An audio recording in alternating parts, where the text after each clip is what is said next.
Alec Greedy's apples. One of the engines in Edward's shed was called Alec Greedy. He was painted bright red, with a loud mouth to match.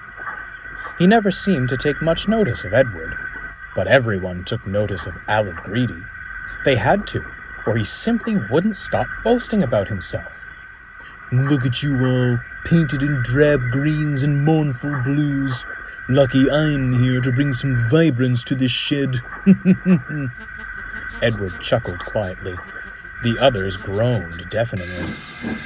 One morning, Alec Greedy felt very pleased with himself. He'd kept to time, and the passengers told him how splendid he looked. He arrived at the shed and found Gordon being ready for his afternoon train. "Off to fail spectacularly with another goods train, are you?" Alec guffawed. "Dear me, Gordon, how can an engine like you struggle with a few measly trucks?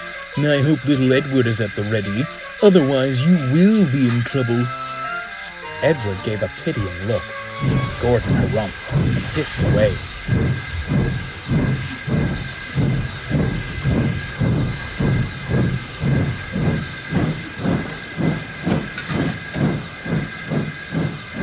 "There's no need to tease him," said Edward. "Oh, hush," Alec glared. "You come out of the shed for a few days and suddenly think you can tell me what to do?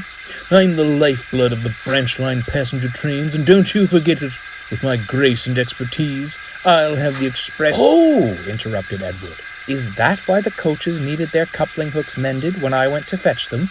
Because of your, grace and expertise?" Alec Greedy scowled, hid himself in a cloud of steam, and pretended to be asleep. The next morning, Alec Greedy clunked into the station, still cross over Edward's remark.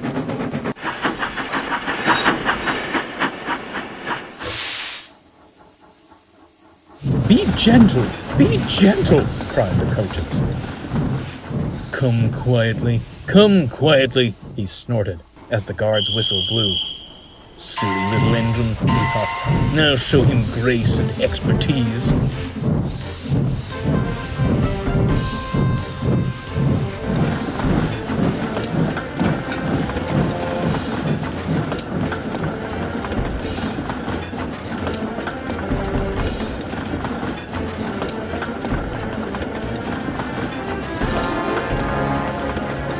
Alec Greedy would show Edward something, just not what he hoped for.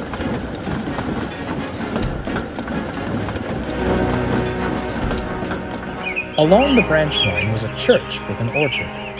The apple trees were well looked after to ensure their branches didn't obstruct the line. That morning, some of the church boys climbed a tree close to the railway. They thought they'd steal some apples while the vicar was preparing his Sunday sermon. "Careful, John," said one. "That branch doesn't look very sturdy." "It's sturdy enough. Just you be ready to catch the apples." Soon, Alec Greedy came snorting along. He was still thinking what he'd say to Edward when they next met. Come along," he puffed.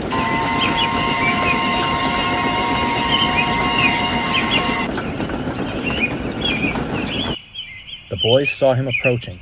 Startled, they scrambled frantically down the tree. The branch John stood on couldn't bear the weight any longer. As he jumped, it snapped, still clinging to the trunk, but dangling over the railway line. "Come along, small Howard." "Come along!" Hearing the thud, the driver stopped the train.